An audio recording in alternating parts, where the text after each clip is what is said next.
Roberto again with the End of the Road News, the only DC Gulag program that has Jaden X as the subject matter completely, almost exclusively now. So John Sullivan is here with me in DC Gulag solitary confinement, and we have our own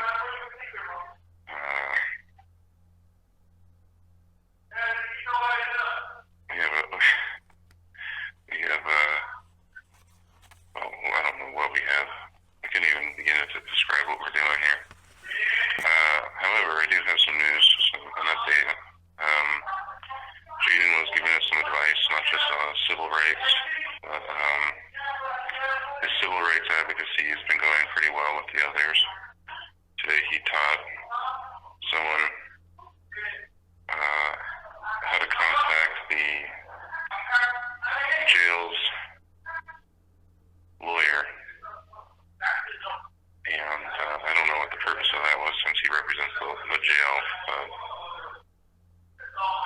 that was his contribution to that guy after recording into his log that he's was smoking. Anyway, so anyways, Jaden X says he is in voluntary protective custody status. That means he volunteered here. But he claims that he's not. He says that to the rest of us that it's not, but he also reported to the rest of us that he's officially voluntary protective custody status, and that his lawyer is in contact directly with Mayor Garland, the AG, he said, and that the DOJ is, quote, in on it. He said all these things. So he's in voluntary protective custody status. He volunteered down here. His lawyer is in contact with Mayor Garland, and that the DOJ is in on it. So now I think we definitively have our answer as to why he's down here. But I don't think he meant to say that all, but he said it for sure. He was doing a bit of double speak, saying that he wants to leave. He's been going to all sorts of stuff. But, you know, the guy fills out a million grievance forms like a day and writes down everything we do in here or say, people's names, etc. So he does not want to spend 7 years in the hole after 90 days awaiting sentencing. Jaden's been very helpful with my career. He's been giving advice, not directly to me, just over here, about how to be a reporter. You can buy a $10,000 camera and run your own business. His advice seems pretty sound if you can understand it. I guess you have to be a business savvy individual. You get a credit card and you put your capital on it. When I get out of here, I'm gonna use that. I'm gonna need to put my capital on a credit card. Anyway, so that's kind of where we're at with him. In other news, Speaker of the House, Johnson, has been withholding the impeachment and not pushing that to the Senate. He's going to wait another week. Now, the strategy here is pretty simple because you've been following the relationship between Johnson and Schumer in the Senate.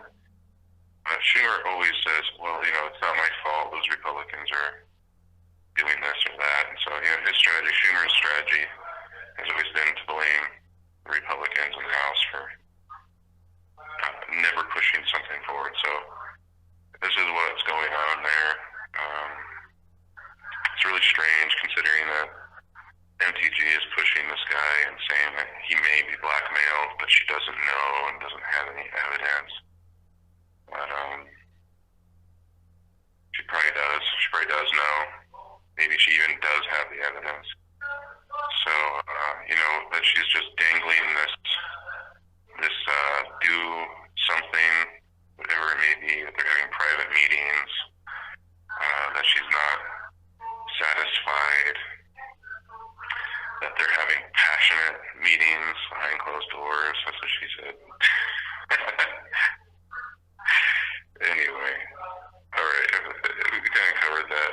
In other news, Merrick Garland still doesn't have a valid oath of office on file. In fact, no one does in this administration. No one has a valid oath of office on file. And yet we're going to start doing business with the White House. So take it for whatever you will. Johnson has been saying things like that God put them all in office, including Joe Biden. Today, I heard a Republican representative say that not even Jesus could get that house in order. And so who better than Jesus than to have Johnson as the speaker, since no one, even Jesus, could get that house in order. So anyway, it's obvious that there's not much steam left in this government.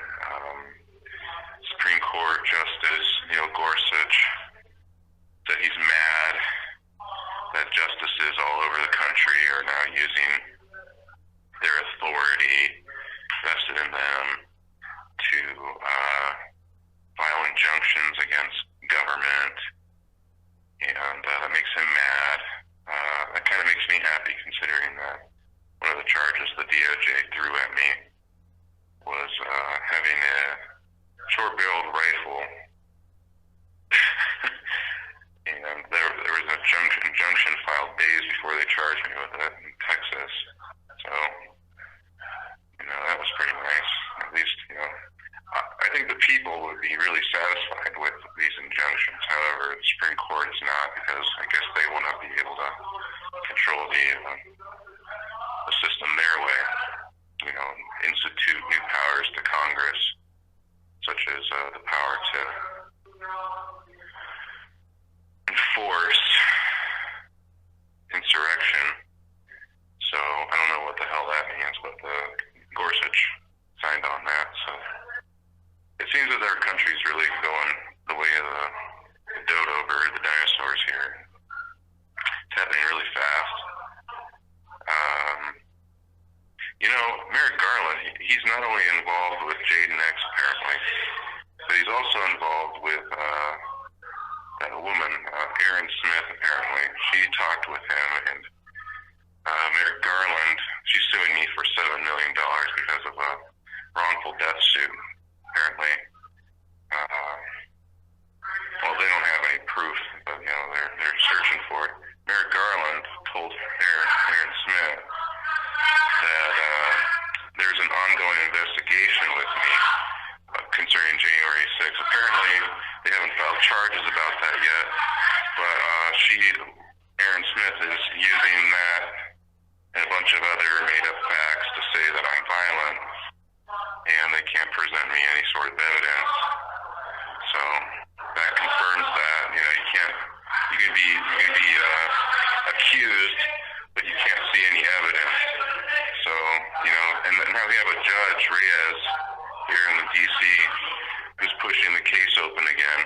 This is strange because Erin Smith doesn't want the case to move forward. So we have judges now that are pushing this case. So that's weird. That's a first. A judge would say, hey, we're going to open this case up again. We're going to unstay it. And while this guy, me, is in here waiting trial, we can't actually adequately take care of the case. It seems like, this is really ridiculous. At what point does a neutral judge, supposedly neutral, who's appointed by Biden, open a case that the plaintiff doesn't want to move forward with until my case is over with? This is really strange, considering that Jaden X John Sullivan, the guy who told me to help him start a chant that a 14-year-old girl got shot in the Capitol, turns out it was an FBI agent, possibly CIA, according to John Sullivan, agent, Ashley Babbitt, who wasn't dead, and I'm an eyewitness, and now he's in here intimidating me, et cetera, and he says the DOJ is, quote, in on it, and he's voluntarily here, according to him. So we have some really weird stuff going on in our government, from the executive branch, the judicial branch, and to the legislative branch, especially considering that the legislative branch doesn't want us or me, including the former Speaker of the House, to actually see this footage. He said that you have 1 minute remaining. No one can see this footage, especially me, now that I'm stuck in this trap, shall we say entrapment. Recently, the Ashley Babbitt saga got another stir, basically almost confirming everything I've been saying concerning that Ashley Babbitt, or FBI agent Jennifer Babbitt, shall we say, who started the investigation into me upon this case with Aaron Smith's husband, came tumbling down upon me, and she opened this case. She's the domestic targeting unit 1 at the FBI, and everyone who says that Ashley Babbitt's a martyr, including my former boss who fired me, and talked to the FBI about me to try and get me arrested. You can see where this is going, can't you? All right, well, yeah, that's... Thank you for using Global Tel Link.